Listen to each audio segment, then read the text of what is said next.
트럼프 대통령입니다. 트럼프 대통령뿐 아니라 미국의 국무장관까지 우리나라 군함 파견을 요청하고 있습니다.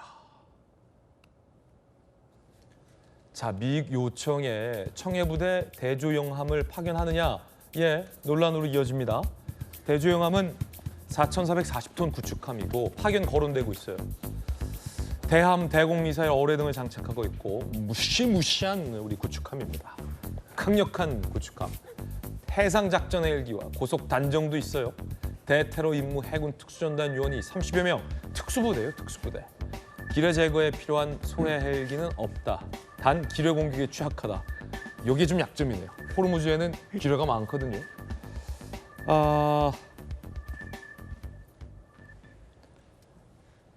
청와대 외교안보 전략 비서관을 역임한 전성훈 원장님 모셨습니다.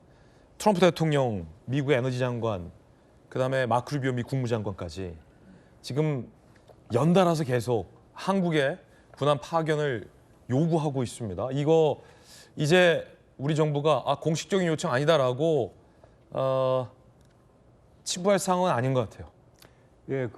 우리 정부뿐만 아니고 유럽의 나토 회원국들에게도 요청을 했고, 아시다시피 중국하고 일본에게도 이제 요청을 해놓은 상태인데, 이렇게 미국에서 이렇게 압박이 들어온다고 해서 정부가 이렇게 속단해서 빨리 결정한 일은 아니라고 저는 생각합니다. 지금 그 상황이 상당히 유동적이고 언론에 보도됐다시피 요청을 받은 모든 나라가 지금 명확하게 답변을 안 하고 대체적으로 일부는 참여 안 한다라든가 아니면은 좀 더 연구해보고 방안을 좀 강구해보겠다는 그런 입장이기 때문에 우리도 그런 입장보다 앞서 나갈 필요는 없고요. 이 청해부대 이제 지금 대조영함이 있지 않습니까? 만약에 저 배가 간다면은 사실 지금 저 배는 아단만 지역에서 그 해적 퇴치 임무를 하고 있습니다. 그러니까 우리 함정에 대한 그 군사적인 위협은 그렇게 큰 건 아니죠. 해적이니까. 근데 이제 2000년도에 이란과 미국의 관계가 상당히 악화되었을 때 그 호르무즈 해협의 좀 안전한 항해를 위해서 우리 그 청해부대가 그쪽으로 일시 파견된 적이 있어요. 그 항해 그 안전을 위해서. 그렇지만 이번 같은 경우에는 그 당시에도 미국과 이란이 전면 전쟁을 벌이는 상황은 아니었거든요. 근데 이번에는 지금 이란이 지금 작심하고 그 호르무즈 해협에 근접하는 모든 선박이 이제 위협을 대상으로 삼고 있기 때문에 상당히 조심을 해야 되고, 지금 기뢰 문제도 얘기가 나왔지만 저는 더 중요하게 생각하는 것이 지금 드론 문제입니다. 분명히 이란이 여러 대의 드론을 날릴 텐데 지금 우리 구축함은 지대 함 미사일에 대한 일정한 요격 능력은 있지만 다수로 날아오는 드론에 대한 방어 능력은 저는 없다고 좀 보고 있어요. 자칫 이란과의 이 교전 가능성 때 우리가 좀 취약할 수도 있다. 군사적으로 좀 취약하다고 봐야 되는 거죠. 전성 원장님의 의견은 청해부대 보내면 안 된다. 신중해야 된다. 신중하게 해야 되고 이게 이제 우리 단독으로 갈 수 있는 것도 아니고 우리의 능력을 서로 이제 만약에 이제 몇 나라가 간다면 어떻게 보면 연합을 해가지고 서로 이제 보완하는 방향으로 이렇게 팀을 짜야 되지 않을까 이런 생각이 듭니다. 네. 군사적으로 봤을 때 전성 원장님은 신중하게 보내야 된다. 그런데 미국의 압박은 점점 세지고 있습니다. 트럼프 대통령은 지원을 받든 안 받든 그 사실을 기억할 거다라고 압박했습니다. 한국, 일본, 영국, 프랑스, 중국. 누가 보내는지 보겠다. 지금 이런 취지라 그냥 계속 우리가 신중할 수만은 없는 상황인데 현실적인 얘기잖아요. 그리고 호르무즈 해협에는 이 대한민국으로 향하는 상선이나 유조선이 발이 묶여 있는 것 또한 사실이고, 미국이 얘기하고 있는 저 해협 통과하는 원유 한국, 중국, 일본이 많이 가져가지 않냐. 그 말도 사실은 사실이거든요. 마냥 우리가 안 보낸다 할 수는 없을 것 같은데 어떻게 됩니까? 지금 그 여러 가지 사례가 있습니다. 지금 트럼프의 대통령의 저런 이제 압박이 나토 회원국들한테도 했어요. 나토도 이제 좀 위험할 수 있다. 여기에 대해서 이제 독일 총리 같은 경우에는 그대로 이제 반박을 하면서 우리는 안 간다 이렇게 바로 얘기를 했고, 인도 같은 경우에도 지금 호르무즈 해협에 많이 의존을 하고 있거든요. 근데 인도 같은 경우에는 지금 이란 정부하고 협의를 해서 지금 두 척의 LNG 상선이 무사 통과를 했습니다. 그러니까 이렇게 외교 교섭을 통해서 지금 길을 뚫은 경우도 있고 하기 때문에 여러 가지 가능성이 있는 거고, 다만 이제 특히 영국이라든가 우리나라 같은 경우에는 이제 동맹 관계에 있고 어떻게 보면 상당히 특수한 관계 아니겠어요? 네. 그렇기 때문에 일정 부분 미국의 요구에 응할 수밖에 저는 없다고 생각합니다. 궁극적으로 정부는. 그렇군요. 다만 우리가 이 상황에서 먼저 앞서 나가면서 호르무즈 해협 통과에 대해서 우리가 뭐 어떤 주도권을 쥐고 이렇게 앞서 나가는 식의 형태보다는 여러 가지 상황을 보고 또 최소한 저는 이번에 이제 다카이치 일본 총리가 미국 가서 이제 트럼프 대통령과 이제 목요일 날, 금요일 날 우리 시간으로 금요일 날 정상회담을 하는데 거기에서 분명히 이 문제가 나옵니다. 그럼 적어도 그 결과까지 보고 일본이 어떻게 움직이는 걸 보고 거기에 맞춰서 우리가 좀 대응 방안을 공개하는 게 좋을 것 같습니다. 우리가 먼저 앞서갈 필요는 없다. 네. 근데 궁극적으로는 군사 지원에는 응해야 된다 이 말씀이세요? 군사 지원에는 응할 수밖에 없는 상황이 될 수 있습니다. 지금 영국 같은 경우에도 우리 보도에는 뭐 영국도 거절했다고 얘기를 하는데 스타이머 총리 어제 그 기자회견 보면은 여러 가지 방안을 강구하겠다. 그렇죠. 강구하겠다는 얘기를 하고 있고 우리 동맹국들 또 걸프 연안 국가들과 협의해서 가장 최적의 대안을 찾아보겠다는 것이기 때문에 우리도 현재로서는 그 정도 수준에서 얘기를 하고 만약에 군사적으로 들어가더라도 또 분명히 해야 될 것이 있습니다. 지금 영국도 전면 와이드 워 다시 말해서 큰 전쟁 이란과의 전쟁을 하는 것은 아니다 할 생각이 없다는 거거든요. 전체 나토 회원국들이 다 그렇습니다. 하지만 이런 그 군사 방어적인 어떤 조치를 취하다가 어떤 우리가 이제 공격을 받게 되거나 여기에 대해서는 방어적 차원에서 조치는 할 수 있지만 전쟁은 아니다라는 것을 분명하고 있기 때문에 만약에 우리 군사력이 좀 가더라도 정부가 이 군사력의 어떤 미션의 한계라든가 우리의 역할, 목적, 임무 이런 거에 대해서 분명하게 미국에도 얘기를 해야 되고 국제사회에도 얘기를 해야 되고 또 우리 국민들에게도 설명을 하고 설득을 해야 됩니다. 그런 여러 가지 복잡한 절차가 지금 남아있다 이렇게 생각이 됩니다. 트럼프 대통령은 한미 동맹을 거론하며 한국이 도와야 한다라고 압박하고 있습니다. 들어보시죠. Japan gets 95%, China 91%. Many of the countries, South Korea gets a tremendous percentage of their oil and therefore their energy from the Straits, or as they call it, the Strait. And they should be not only thanking us, they should be helping us. What does surprise me is that they're not eager. There are some countries that greatly disappointed me. We have 45,000 troops in Japan. We have 45,000 troops in South Korea. We have 45,000, 50,000 troops in Germany. We defend all these countries. And then, do you have any minesweepers? And they say, well, would it be possible for us not to get involved? 일본과 우리나라에는 방금 트럼프 대통령이 얘기한 기뢰 제거 함이 있습니다. 그래서 이 소해함의 파견 가능성도 거론되고 있습니다. 기뢰 탐지 제거 전용 함정, 해군 12척 보유, 7벤토급 이하의 규모. 먼 바다까지는 이게 좀 가기 좀 그렇다. 이런 게 하나의 어떤 명분이 될 수 있지만 먼 바다, 얕은 바다 따질 때냐. 미국은 또 이런 입장이에요. 군 관계자, 구축함이 6분의 1 정도 크기라 중동까지 이동하는데 4주 걸릴 것이다. 라는 얘기. 4주 걸려도 되니까 보내라. 미국은 이럴 수도 있거든요. 일단은 일본이 좀 어떻게 나오는지 봐야 될 것 같아요. 전성 원장님. 예, 지금 일본 다행히도 뭐 일본이 어떻게 보면 매를 먼저 맞는 격이 됐습니다. 뭐 이미 사전에 이거 정상회담이 결정된 거긴 하지만 그래서 일본도 지금은 뭐 참여한다 이런 얘기를 안 하고 있고 상당히 그 좀 복잡하다. 여러 가지 검토해야 될 사안이 많다. 특히 이제 방위성에서도 군사적으로도 여러 가지 검토해야 된다 이런 입장이기 때문에 사실 저게 뭐 미국 대통령이 얘기한다고 해서 그럼 갑시다. 이렇게 단순하게 결정할 수 있는 일이 아니에요. 예. 여러 가지 문제들이 있고 특히 이제 또 지금 이란 전쟁 자체에 대해서 이제 많은 문제 제기가 사실 되고 있습니다. 나토 회원국 동맹 내에서도 과연 이게 적절한 전쟁이었는가에 대한 문제 제기도 되고 있어서 여러 가지가 검토되어야 할 상황이기 때문에 다만 일본이나 우리나 안보를 위해서 사실 한미 동맹, 미일 동맹에 크게 의존을 하고 있기 때문에 미국이 어떤 결정을 내렸을 때 그게 타당한 결정이냐 여부를 떠나서 미국이 어려움에 처했을 때는 우리 동맹 차원에서 일정 부분 우리가 기여해야 된다는 것이 어떻게 보면은 한미 동맹, 미일 동맹의 정신이라고 볼 수 있죠. 그렇군요. 그래서 이제 앞으로는 그런 정신에 입각해서 우리 정부가 적절한 수준의 그 역할을 하게 되면은 이게 이제 우리 국내에서도 논란이 될 수 있습니다. 이미 일부에서는 이제 반대를 하고 있지 않습니까? 여기에 대해서 정부가 적절히 설명을 하겠지만 중요한 거는 우리 정부가 이렇게 과도하게 무리하게 비합리적인 결정을 내릴 것 같지는 않습니다. 예. 그래서 어떠한 결정을 내리든 이번에는 우리 국민이 다 여야 힘을 합쳐서 정부 결정을 지지하고 따라주는 게 저는 적절한 자세라고 생각합니다. 전성 원장님과 함께 이야기 나눠봤습니다. 오늘의 주요 뉴스입니다. 트럼프 미 대통령의 호르무즈 해협 파병 요청 수위가 높아지고 있습니다. 요청한 미국, 요청을 받은 한국, 일본, 중국 4개국을 동시 연결해서 될지 알아보겠습니다. 이란의 반격이 만만치가 않습니다. 탄도미사일을 꺼냈습니다. 괴물 미사일이라고 불린다는데 잠시 후 함께 알아보겠습니다. 자, 대리기사 여러 명이 당한 아파트 주차장이 있다는데요. 추적팀이 그 사연 추적했습니다. 네, 뉴스에 시작합니다. 전 동정민입니다. 미국, 이스라엘, 이란 간에 벌어져온 중동 상황이 글로벌 국제전으로 확산될 기로에 섰습니다. 미국이 한국을 포함해 5개국의 호르무즈 해협을 공동으로 경비하자며 군함을 요청하더니 안 하면 암울한 미래가 있을 거라며 압박까지 하고 나섰습니다. 지금 미사일이 날아다니는 상황에서 이 호르무즈 해협에 파병한다는 게 보통 일이 아니죠. 자, 지금 미국, 중국, 일본 특파원에 우리 청와대까지 사원 동시 연결돼 있습니다. 상황 알아보겠습니다. 먼저 워싱턴 연결합니다. 자, 정다은 특파원.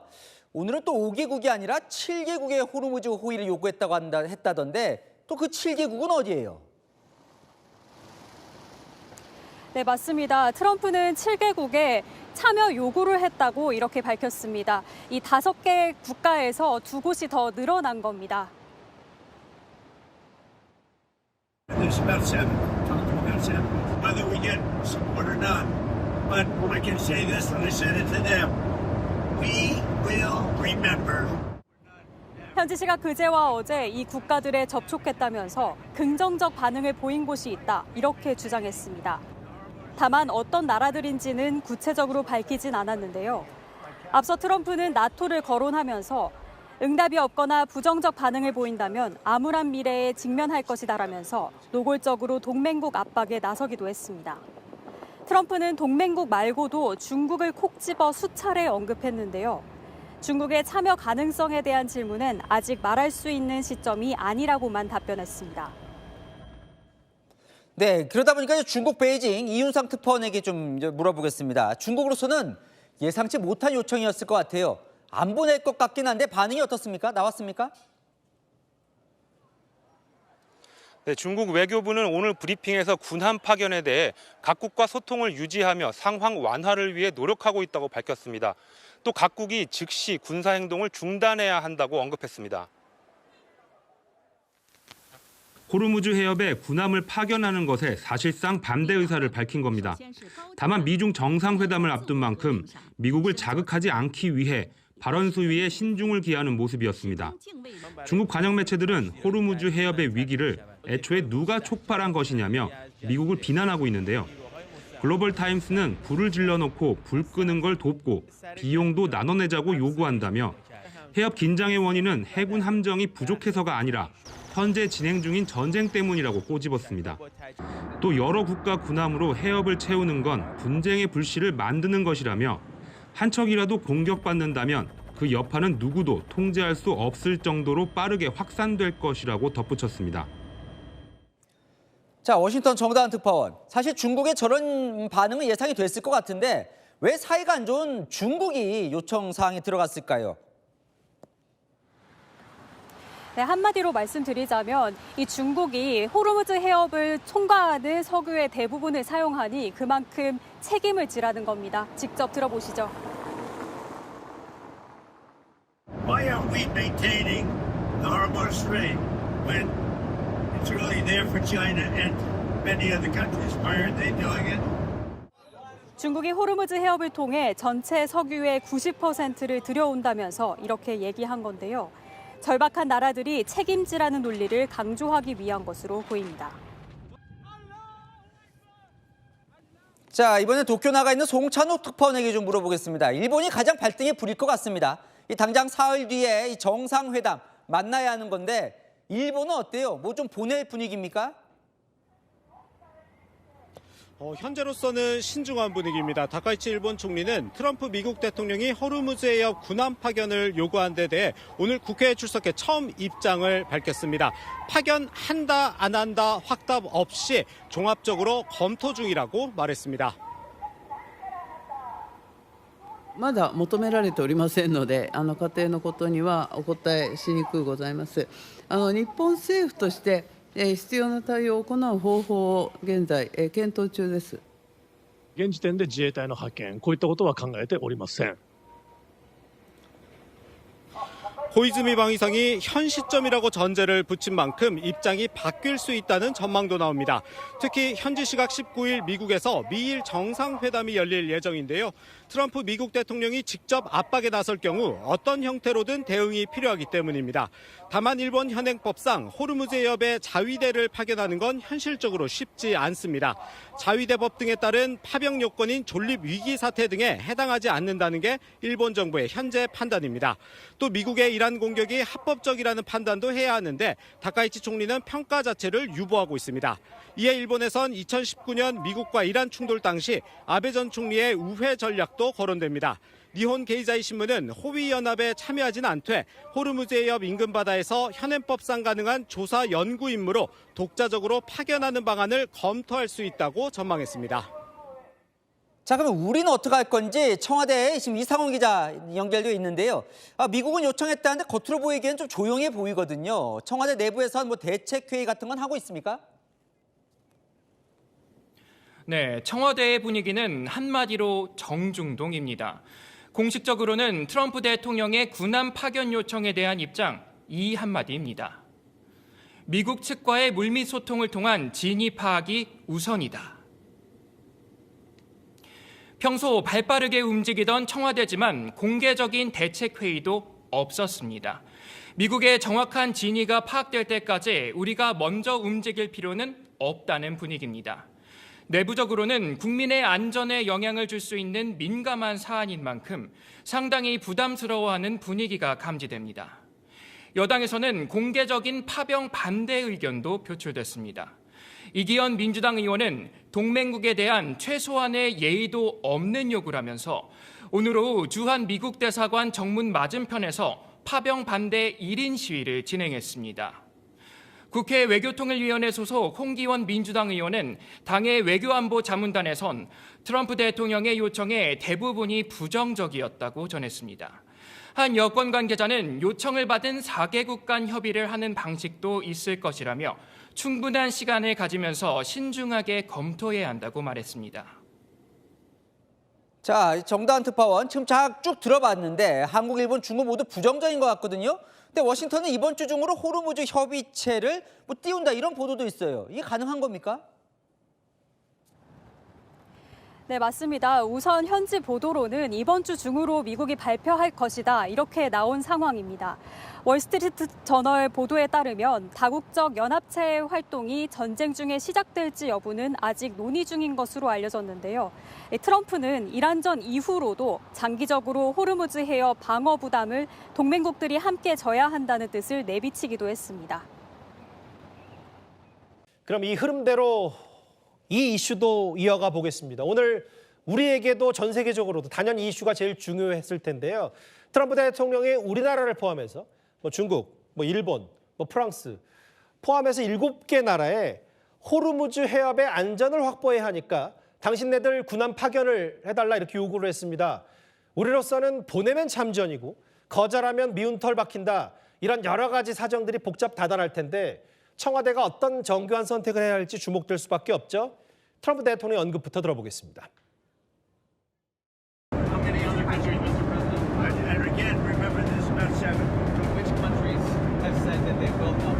Well, I can't say yet. We've had some positive response. We had a few. So whether we get support or not, but I can say this, and I said it to them. We will remember. Why aren't we maintaining the Hormuz Strait when it's really there for China and many other countries? Why aren't they doing it? 이 얘기 청와대를 취재하는 이동훈 차장과 함께 하나하나 짚어보겠습니다. 이동훈 차장도 아마 그런 생각을 할 텐데 이게 다른 나라가 어떻게 대응하는지를 보고 우리나라 뭔가 대응 수위를 결정해야 될 것 같아서 중국 얘기부터 해야 될 것 같아요. 트럼프 대통령이 중국을 콕 집어서 호르무즈 해협의 최대 수혜자가 중국 아니냐. 그러니까 중국 빨리 군함 보내라라고 했는데 중국의 반응이 꽤 궁금해요. 네, 오늘 나왔습니다. 예. 린젠 중국 외교부 대변인은 트럼프 대통령의 호르무즈 해협 군함 파견 요구와 관련해서 예. 각국은 군사 행동을 중단해야 한다고 말했습니다. 예. 그 참여 후보국으로 거론됐죠. 호주 정부가 조금 전에 입장을 냈는데요. 예. 군함을 보내지 않겠다고요. 우리는 그 해협이 믿을 수 없을 정도로 얼마나 중요한지 알고 있지만 예. 요청받지 않았고 기여하고 있지도 않다고 했습니다. 예, 그러니까 이제 거의 사실상 트럼프 대통령의 요구를 거부한 중국과 호주 명시적으로 지금 이 시간에는 그렇게 돼 있는데 네. 아예 트럼프 대통령 한 발 더 나아가서 호르무즈 연합군 계획까지 발표했는데 5개 나라에 추가로 2나라를 더 트럼프 대통령이 언급했는데 그 2나라가 특정이 됐어요? 네, 아직 2나라는 특정되지 않았습니다. 예. 트럼프 대통령이 언급한 거 보셨겠죠? 예. 트럼프 대통령 지원을 받든 받지 않든 한 가지는 분명히 말할 수 있다. 우리는 이 일을 기억할 것이라고요. 예. 사실상 7개국을 향해서 참여를 압박한 것으로 해석됩니다. 예. 7개 나라 가운데 2나라가 명시적으로 그러니까 중국은 아예 맞불을 놓은 거고 호주는 안 보낸다고 했고 네. 그러면 저와 함께 이동훈 차장도 지금 전 세계 현장 모습을 좀 같이 들어주실까요? 왜냐하면 지금부터 다른 나라 반응 어떻게 지금 트럼프 대통령의 요구에 대응하고 있는지 저희 채널A가 자랑하는 취재 네트워크 특파원들에게 하나하나 질문하면서 물어보겠습니다. 먼저요. 우리와 함께 트럼프 대통령 1차로 콕 찍은 나라가 바로 유럽의 프랑스입니다. 파리의 유구정 특파원 연결해봤습니다. 유구정 특파원 나와 있죠? 네, 파리입니다. 바로 질문을 드릴게요. 지금 트럼프 대통령의 저 요구에 마크롱 대통령은 뭐라고 입장을 밝혔나요? 네, 프랑스 정부는 무척 조심스러운 태도를 보이고 있습니다. 예. 미국 주도의 군사작전에 참여하면 이란 전쟁에 휘말릴 수 있다고 우려하고 있는 겁니다. 예. 마크롱 대통령도 과거 호르무즈 해협에서 선박을 호위할 가능성이 있다라고 언급한 적이 있습니다. 예. 하지만 트럼프 대통령이 직접 군함 파견 요구를 한 뒤에는 지중해 동쪽 지역에서만 방어적 태세를 유지하겠다는 입장으로 돌아섰습니다. 예. 특히 프랑스가 단독으로 미국의 요구에 응답하기보다는 유럽 차원의 다자적인 틀 안에서 호르무즈 문제를 논의할 가능성이 커 보입니다. 프랑스는 최근 이란의 공격으로 자국군인 1명이 숨졌는데요. 이때도 보복 공격은 최대한 자제하겠다는 뜻을 밝혔습니다. 핵심은 트럼프 대통령이 요구한 뒤에는 방어적 태세로 돌아섰다. 이게 지금 마크롱 대통령의 속내인 것 같습니다. 유은현 특파원 잘 들었습니다. 그러면 정리를 해볼까요? 이게 정리할 문제인 것 같아서. 중국 X, 호주 X, 지금 프랑스는 세모인 것 같은데 방어적 태세다. 프랑스 상황은 이렇고요. 아무래도 제일 궁금한 건 이웃나라 일본일 겁니다. 최근 사실 한일 각각의 정상회담도 비슷한 시기에 했고 우리와 일본이요. 실제로 관세 협상을 두고도 한일 중에 미국과 어디가 더 손익계산서가 나은지가 비교 대상이 될 정도로 한일, 지금 한미, 일미 관계가 상당히 민감한 문제죠. 도쿄에 송찬욱 특파원 연결해서 바로 물어보겠습니다. 송찬욱 특파원 나와 있죠? 네. 예. 이게 사실 다카이치 총리가 제가 언급한 기사를 보니까 호르무즈 해협 호위 연합을 요구한 데에 대해서 다카이치 총리가 법적 관점을 포함해 종합적으로 검토하겠다라고 언급한 겁니다. 이 정도면 도쿄에서 취재한 바로는 이 다카이치 총리의 말을 어떻게 해석하면 되는 거예요? 자, 해석이 필요하다는 말, 이게 예. 해석해야 될 정도로 아직은 이 모호한 입장을 유지하고 있다고 보는 게 맞을 것 같습니다. 예. 자, 일본 현지 전문가들에게도 좀 물어봤는데 예. 이 일본 정부가 아직 명확한 입장을 확정하지는 않은 상황으로 보인다고 하더라고요. 예. 이게 지금 현지 시각 19일에 미국에서 미일 정상회담을 앞둔 일본 입장에서 이거를 서둘러서 미리 결정할 필요는 없다 이렇게 얘기할 수 있겠습니다. 예. 일본 정부에서도 이 트럼프 대통령이 회담 중에 이제 직접 압박에 나설 가능성에 대해서도 염두에 두고는 있거든요. 아하. 이 NHK에 따르면 일본 정부 관계자는 이 법률의 범위 안에서만 대응할 수 있기 때문에 이 회담에서 일본 입장을 설명하는 걸 포함해서 신중하게 대응을 검토할 필요가 있다고 말했습니다. 예. 실제 오늘 이 정부의 대변인격인 기아라 관방장관도 기자회견에서 예. 아직 미국 측에 구체적인 요청이 없었고 결정된 바도 없다 이렇게 신중한 입장 보였거든요. 이 일본 입장을 회담에서 설명하는 것은 뭐 물론이고 이 트럼프 대통령이 얼마나 세게 하는지 이 압박 강도라든지 뭐 요구 내용을 직접 들어본 뒤에 결정해도 늦지 않다 이렇게 판단하는 걸로 읽힙니다. 오늘은 이 모태기 외무상이 오늘 밤에 이 루비오 미국 국무장관과 전화 통화를 하면서 도대체 미국 진짜 생각이 뭔지 좀 진위를 파악하기 위해 나설 걸로 알려졌습니다. 모호한 입장이다. 근데 만약에 진짜 결정이 돼요. 뭐 호르무즈 해협에 일본 군함을 파견한다. 근데 실제로 일본 자위대가 파견이 될 수 있는 건가요? 왜냐하면 자위대법 절차가 꽤 까다롭잖아요. 맞습니다. 이 파견하는 데까지는 여러 법적 절차 거쳐야 되는데 이게 상당히 까다롭습니다. 예. 이 일본 자위대법을 보면은 이 파병을 하려면 할 수 있는 조항이 분명하게 있기는 한데 예. 이게 자세히 좀 내용을 보면 이 밀접한 관계의 이웃 나라가 무력 공격을 당하거나 일본이 직접 공격받을 우려가 있어야 합니다. 예. 이에 대해서 이 일본 정부조차도 그러면 현재 상황이 그러냐? 그런데 이에 부합하지 않다. 이렇게 판단을 하고 있거든요. 예. 게다가 이 미국의 이란 공격이 이 국제법상 합법이라는 판단도 해야 하는데 역시나 다카이치 총리는 평가 자체를 보류하고 있는 상황입니다. 그래서 일본에서는 이 자위대 파병을 위해서는 벽이 높다 이런 표현을 많이 쓰고 있기도 합니다. 벽이 높다요? 이 다카이치 총리는 물론 맞습니다. 예. 다카이치 총리는 물론 이 이란 핵 개발에 대해서는 비판 목소리를 내고 있기는 한데 이 일본은 이란과도 전통적으로 좀 우호 관계를 맺어 왔거든요. 그래서 2019년에 이 미국과 이란이 좀 비슷한 상황을 겪었을 때가 있었는데 이때 총리가 이제 아베 총리였는데 우회 전략을 썼거든요. 그게 미국의 이 당시에도 호위 연합 이 제의가 있었는데 이 호위 연합에 직접 참여는 하지 않고 독자적으로 이 조사 임무로 호르무즈 해협 인근 바다에 호위함을 파견한 적이 있었습니다. 이게 미국과 이란을 모두 신경 쓴 조치였는데 이번 사태에서도 일본 정부가 선택할 수 있는 대안으로 지금 일본에선 거론되고 있습니다. 지금 이 시점에 다카이치 총리의 생각을 도쿄 연결해서 알아봤습니다. 송철호 특파원 고맙습니다.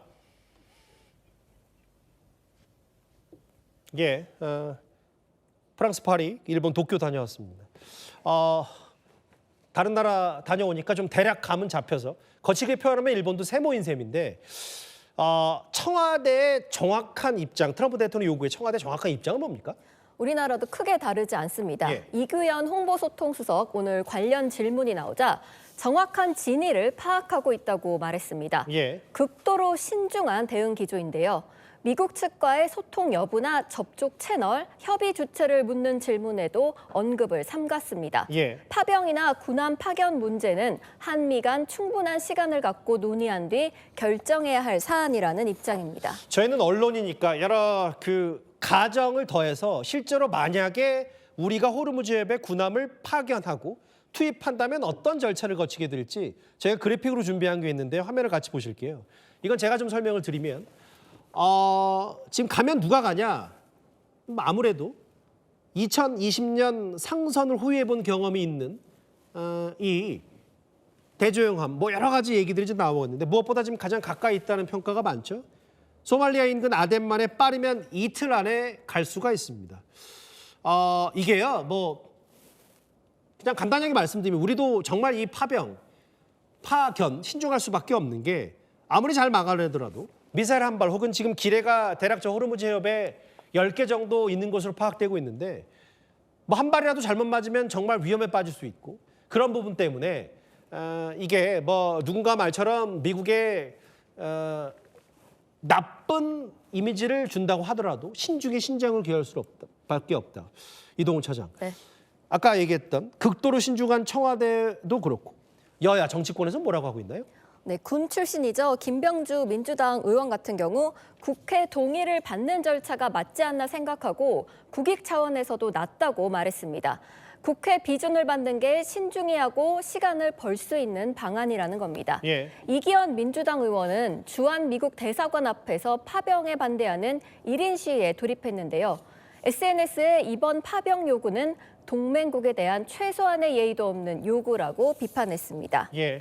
네, 국회 국방위원장이죠. 성일종 국민의힘 의원 이제 야당이죠. 네, 예. 취재해 보니까요. 예. 뭐 국민 동의를 전제로 하면서도 한미 동맹은 돈으로 환산할 수 없는 가치다. 국가의 이득이 된다면 함정을 보내야 한다고 했습니다. 예. 다만 송원석 국민의힘 원내대표는 정부는 국회 동의 절차를 준수하길 바란다는 입장만 냈습니다. 예. 뭐 국민의힘에서 공식적으로 찬성한 건 아닙니다. 알겠습니다.